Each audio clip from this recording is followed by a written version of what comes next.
All right, so I learned about oracles today. So basically, yeah, remember what we said about blockchain. The blockchain is like a system of um, share where we have computers written a shared ledger.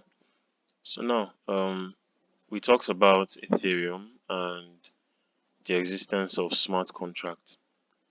Let's say smart contracts, where we said um, a smart contract is just like an it's just like a program, like an agreement. It's like an agreement written in a program or written as a program.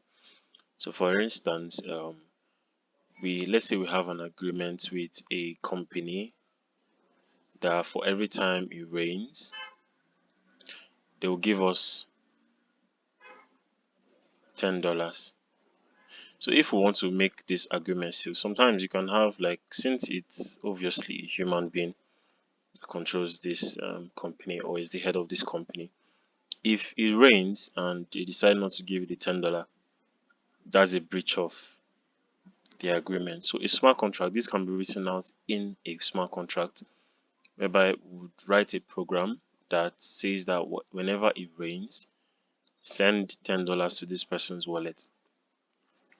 But now, everything written or the smart contract written in the blockchain. Remember, we said the blockchain is just basically chain of blocks.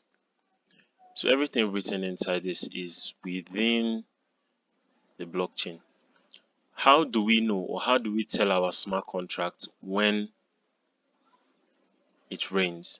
Understand? That is like real world data. So we have real world data and we have the data that is on the smart chain. So real world data is stuff like, okay, is it raining now? Is it raining in this particular city? So that's like a real world data. There are other forms, but this is just an example. So now, how do we tell our smart contract that it is raining now? So that is where we have something called oracles.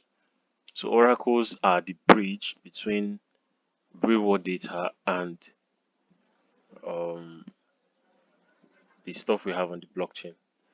So the oracles are the ones that will bring in this real world data into our blockchain system so that we know that whenever it rains, this smart contract will execute and will give this person $10. So there's if you're familiar with programming, there's something called an API. So they have a weather API that shows when it rains. So we'll bring in the weather API. So basically, the smart contract, the oracles are the ones in charge of bringing in this weather API into the blockchain. That's basically what a an oracle does. So an oracle can be any device that brings in um, real world data into the blockchain. An example of an oracle is Chainlink. Chainlink is an example of an oracle. That's basically it. So a smart contract that involves or that uses a combination of real world data and so they call it off chain and on chain. The stuff that are inside this blockchain, the data inside this blockchain is called on chain. Then the ones outside, like this API, is called off chain.